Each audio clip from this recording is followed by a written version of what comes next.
So we're gonna look at some running today. We're gonna see if we can see some right hamstring pain and or left hip flexor pain in his activity of choice. So this is at full speed running in the exact position that he would like to be able to run up hills, down hills, and straight levels. What's nice about this is we can see what his body's doing in his activity of choice. We don't have to extrapolate based on tests and measures. We can just see what is he doing. So you can definitely see some stuff in his footage. We're gonna look at it first together. You're gonna see if you see anything, and then I'll go through it step by step with you, and we'll walk you through exactly what your body is doing in each phase of gait or each phase of running, and how, for this particular case, how that right hamstring and that left hip flexor get preloaded and can increase their likelihood of injuries based on how he is running and the mechanics of this running. If you have any questions, please do let us know. Let's roll the footage.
Pretty epic music, isn't it? Did you see anything? Anything pique your interest? Let's walk through it together. There's Mike. All right, so let's first look at frontal plane. So we got frontal plane, sagittal plane, and transverse plane. We're gonna look at the front, which looks at sagittal plane faults. So we're looking at frontal plane, side to side plane, which we're looking at sagittal plane faults, which in this example, we're looking at how much knee flexion do you get when you contact the ground. So with gait running specifically, your knee needs to get pretty much fully straight. 5 degrees of bend, we typically say. But your eyes can't see that. So to our eyes, it should look straight.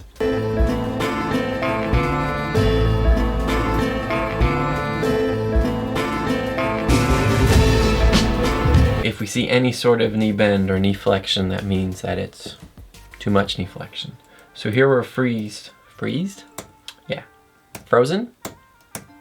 We stopped the frame right when your right when your right foot is about to contact the ground. Right there. So I can see slight knee flexion, but that's pretty good. When we compare to when that left contacts the ground, it's a bit more visible knee flexion. So if I were to gauge it, bring out the goniometer, I could say that that's probably, I don't know, 10 degrees knee flexion, who knows? Which means if I can see it, that's too much. What this is gonna do is put more strain on your quads, your hip flexors, specifically your patellar tendon. So this is where patellar tendonitis comes up. I'm reviewing this, and I want to clarify that where the foot contacts the ground matters more than the knee flexion. So it's not like I want you to have a straight knee when you contact the ground. If that foot is too far in front of you, relative to your knee positioning, relative to your hip positioning, that quad's gonna take more stress. So if you saw that video of Usain Bolt, sorry to compare you to him, that's like the worst comparison. And he's sprinting, so it's different cadence, all that stride length, all that stuff does matter. But you saw how his knee went straight and then it went underneath him. So his foot went straight, I should say. His foot, knee went, my gosh.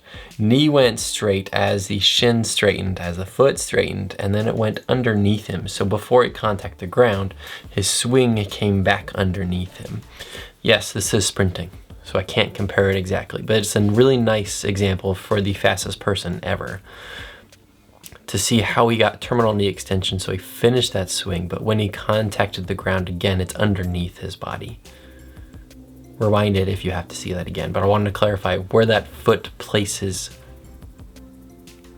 matters more, Your foot placement matters more than the terminal knee extension. So essentially your foot is contacting the ground prematurely, so that is why the knee takes more stress. So that makes sense. We're also going to look at your trunk angle. So your foot's in front of your trunk a little bit more than what it should be, so that also predisposes more quad hip flexor working. And I'm suspecting when you go up the hill, that gets worse. Your knee flexion gets worse, your trunk angle gets worse, which could contribute to quad and that hamstring. So remember, we're looking for left quad, hip flexor, and right hamstring. We'll also keep in mind that there is history of plantar fasciitis as well, so maybe we'll see something in the transverse frontal plane, so when we're looking at from in front or from behind, looking at the sagittal plane view. So yeah, too much knee flexion, also in mid stance. So you do need knee flexion in mid stance, but that's a little bit too much. Do you get terminal knee extension? Yeah, dude, you do. Look at that. So head and heel are aligned, strong as steel. That's good. So you get terminal knee extension, so that's where that butt is working. So a little less knee flexion on the right side, so that's why that right knee doesn't bother you as much.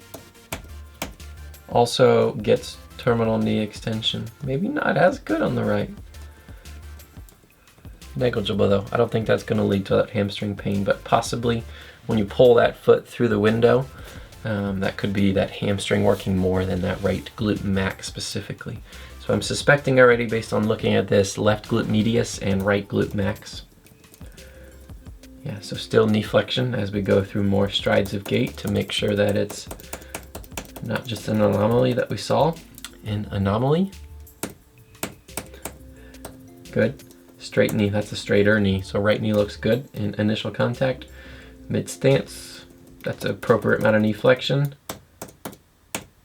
Yeah, slight knee flexion in terminal stance. So maybe that's that right hamstring working. And again, that's probably going to be worse going uphill. See again, too much knee flexion. This is a perfect example. Too much knee flexion on the left side when you're loading, so that loads the quad hip flexor patellar tendon. So it's fun to be able to see as we scrub forward to the other planes. Good. It's fun to be able to see what exactly is happening when you're running, so we can extrapolate what is actually going on. Look at that, like frozen frame, freeze the frame. Goodness gracious, stopped the frame when you're flying. Look at that. So now we're going to look at transverse plane, so twisting plane and frontal plane side to side. Both of those create what we call genu valgus, so where your knees go inwards, or genu varus, where your knees go outwards. Knock-kneed or bow-legged. Initial contact. Knee looks pretty good, man. Good for you. Yeah, that's also pretty good. So now, no knee frontal plane faults, but ooh, on that left side, we need to see it from the back. But I think I'm seeing something in your left hip, glute med specifically. So yeah, left knee looks good. Yeah, there it is on the Trendelenburg. So we'll see it more from the butt. When we can see your butt from the back side. So as we scrub backwards, look at your jacket line. Clothes aren't the best example, but in this case, they help us out.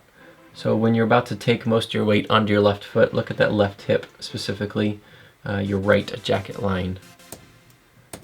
And that left jacket line. Computer's catching up. So you see how that compresses your jacket? That means that right butt cheek's falling down. But, oh yeah, it's perfect right there. So I'm curious as to why that knee isn't showing a frontal plane fault when your left hip is. All right, let's go to the back. Nice slow motion. There it is. Yep, there it is. So Mike, everyone's gonna look at your butt. Look at when that left foot's about to contact the ground. We're looking at your butt now, specifically the right butt cheek. Look at how much it falls off a cliff. Ooh, it's for a nice slippery slope. Just boom, falls. So again, your jacket has that downward curve. It's falling off a cliff. And then the right side, pretty level. So that jacket's pretty level. It's a slight wiggle, but not nearly as much as right there. You see that, right? So that right butt is falling down, that left butt is kicking outwards, which means that left gluteus medius is not working. Every good runner I've ever looked at pretty much shares the same stable platform and core of what makes them run well. And that really is about activating your glutes. But here's the question, man. Why isn't that knee showing frontal plane fault? So hip is showing frontal plane fault. Gluteus medius is not doing its job to control the femur. What also connects to the femur is your knee, right? So the knee should show valgus faults. So, oh, there it is. You know what? So yeah, the history of plantar fasciitis that you have. It's the foot that's showing the fault. Foot bone's connected to the knee bone. Yeah. So you can tell that you wear more on your inside of your heel. You hardly touch the outside of your heel, which means you're staying in a pronated state. And that doesn't mean that overpronation is bad, as we've talked about, you and I. That just means your hip is falling down. So remember physics. We won't talk about this in this video, but if you have questions, let me know. As your hip falls down, you got forces falling to where you don't have support. So your left hip's not doing its job. As the right hip is falling down, you have forces falling down into the right cavity. So what's going to happen is either your knee's going to go inwards to counterbalance that, your trunk is going to lean the opposite way, which it slightly does, which you have a little bit more left lumbar compression, but more importantly, your left foot falls down. And that's why you wear the inside of your shoes more, which is going to predispose you to more plantar fasciitis. If that doesn't make sense, let me know. But it's just all connected, yeah, so it's obvious. Right hip falls down, left hip kicks out, left foot falls inwards, knees nice and stable. But that's going to predispose you to more plantar fasciitis, which you've had before, right? And that right hip, see how nice and stable it is? Looks like too many toes on the right, not terrible. How about that left side? Yeah, so that's not bad. All right, do we see anything else?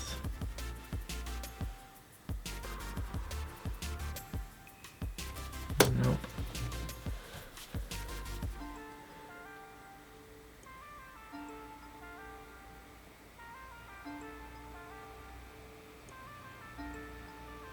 Looks pretty good. So everything else that we've seen already. As we start to address a hill. Yeah, so see as you contact the ground, more knee flexion as we suspected. What I haven't answered yet though is right hamstring. Right at the insertion, right by your pelvis. So why is that right hamstring? Most likely you'll see it here because I believe it bothers you most uphill, right? What you and I talked about, which I'm actually not seeing. Yeah, I don't see it. It's hard to see with a jacket on though, but remember how we talked about when that left hip goes behind you, and if your quads are tight, it's going to pull your pelvis into an anterior tilt prematurely, which is going to preload that right hamstring. So as you take load under the right leg, that right hamstring's already loaded, and then we add more load to single leg under tension. Your hamstring can't take that at the insertion point by your pelvis. So that's how left hip flexor tightness can play into right hamstring pain. But I'm actually not seeing that on you. Again, it's hard. I can't see. Anterior pelvic tilts aren't very easy to see with clothes on during video. But what I am suspecting, there it is. Okay. So we've just addressed the hill. We got a bigger hill coming, but even as we just started addressing the hill, notice that knee flexion is gone. The knee flexion is back. That terminal knee extension is gone as we address a hill. And your foot is too far in front of your trunk. So trunk angle relative to knee flexion determines what muscles work. Remember, squats, deadlifts, hip hinges, all that stuff. This is just a form of a hip hinge. That hamstring is getting loaded excessively when you put more load going uphill. So you can see that both the knees are bent, but now that left knee, man, my brain is getting all messed up. That right knee, when you contact the ground, is further in front of your trunk, and based on just eye measuring, I think you have more knee flexion when you address a hill. Contact, that's probably negligible, it's about the same, but that foot angle underneath your trunk is good on the left. And then right, see how it's in front of your trunk. So that's more hamstrings pulling the ground to you rather than glutes pushing the ground away from you. Remember, we kind of talked about slide that ground away from you, don't pull it underneath you. The more you pull the ground underneath you, the more those hamstrings work. Hamstrings aren't as strong as your glute max. This is glute max specifically. So this is matching your exam where right glute max needs some help, left glute med needs some help.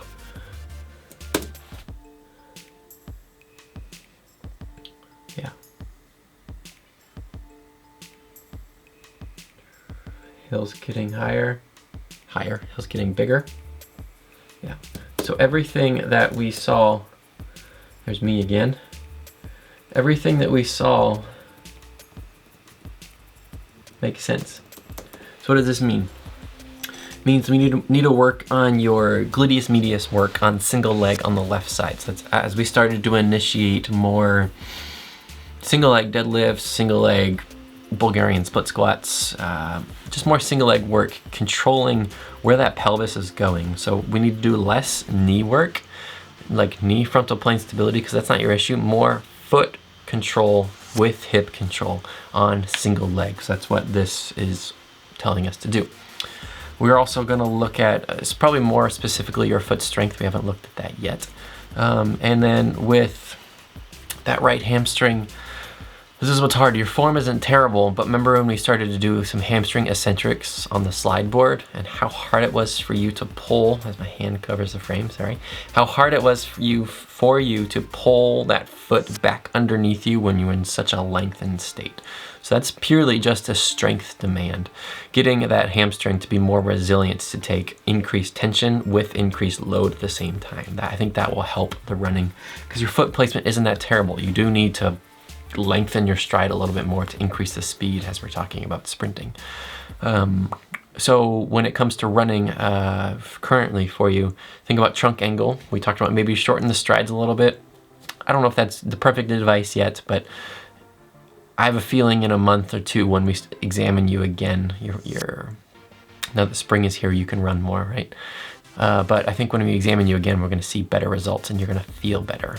The highest priority right now is that left glute control so that we lose that Trendelenburg gait and get a nice stable pelvis, which will help the foot. So plantar fasciitis, help the knee with more loading, and the patellar tendon specifically, that's where you're having that sharp pain, that left hip flexor from giving out on you, and I think both of those will also help your right hamstring. So this is what's really cool about looking at your activity of choice when it hurts as to why it hurts. So that it gives us really good data that says we're gonna work on this in the gym, we're gonna work our butts off and retest this and see if we created any change. If you have any questions on your video, if you wanna go through this any further, just let me know. But yeah, I think we covered everything. You did great. Thanks for letting me film you. Till next time.